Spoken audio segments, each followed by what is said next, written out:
Right, so what I want to demonstrate here is a salt technique with watercolor. So texture is not easily done with watercolor because you don't actually use like a lot of paint. It's always watered down. So the one way you can get texture is you can pick up the paint while it's still drying to get what we call negative space. It's the background. So it's the white paper showing through. So what I'm going to do right now is I'm going to lay down some wet paint. And before it dries, because it will dry, like if I started painting the entire paper and I didn't start putting the salt down immediately, there might be some dry spots. So while it's still wet, I'm going to do sections at a time. I'm going to take this chunky salt and lay it down into the wet paint.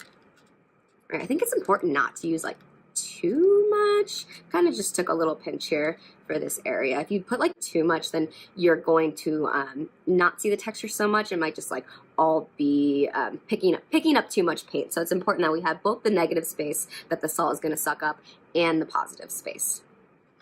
So I'm going for like a galaxy look. So I'm going to use blues and purples. I think I want this purple to be a little bit darker, so I'm going to use more paint, less water.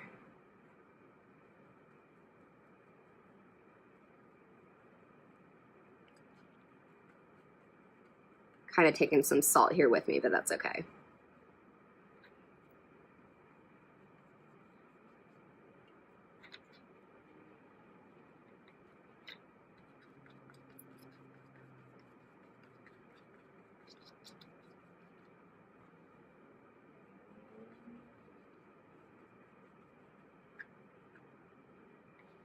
If you can really carefully take some paint and get in between the salt without moving it, you can do that, but that might be tricky. So if you wanted blues and purples together, then I could just leave, before I use the salt, I can leave the purple as is, take some wet blue paint, and bring that right into the wet purple.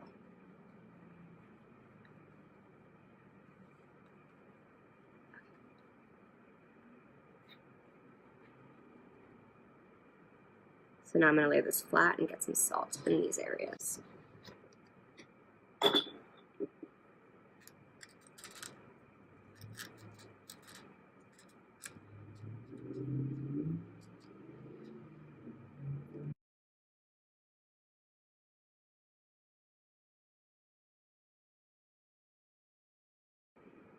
Ooh, I think a clever way to bring in paint while it's drying if there's salt is just kind of like dot some lighter colors.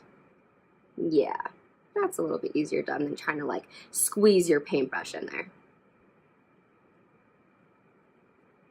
That kind of makes it look like more galaxy-like too, if that's what you're going for.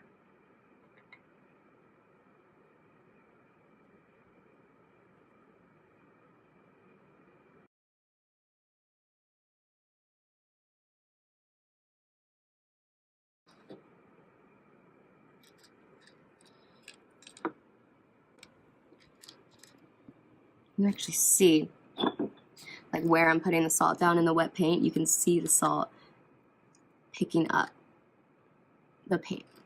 That's what we want. We want it to be absorbing that wet paint. All right, so some of it is dry. So I want to sift it out and see how it's going. And I literally mean sift by like using my hand and sifting away the salt. So over here, I think this is going to be good. Sifting away, and you can use a brush for this too. I just feel more control with my hands, so I like to use my hands. It's a little messy, and it's okay. We can clean up the salt later, but you can see right here where that salt kind of left a little imprint. It's almost like a fossil a little bit. So when you pull it away, it goes from being this like three-dimensional texture to actually a 2D texture, because it almost feels like the salt never left when I picked it up, because it left its imprint. So that looks pretty good over there. Let's take it out this really dark section over here.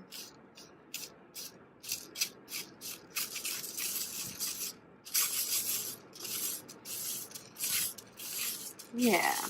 So also a thing the salt does is when the paint is drying, what's happening is the paint is like gathering around where the salt is placed. You're getting like an even more exaggerated imprint of the salt, like what's happening over here as well.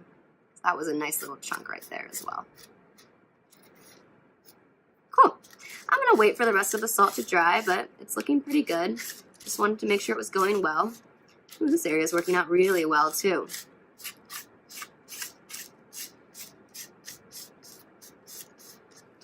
Where it is lighter, know that your impression of where the salt was might not be as defined, and that's okay.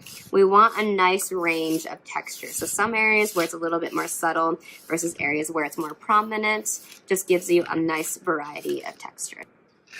So this feels very galaxy-like. I did that intentionally because this is very commonly used with night skies, but some other things you can use it with, anything that has texture that is more like organic texture. Like stars are very organic. They're more like kind of round-ish shapes, but still organic. So we have also, you could use it with leaves.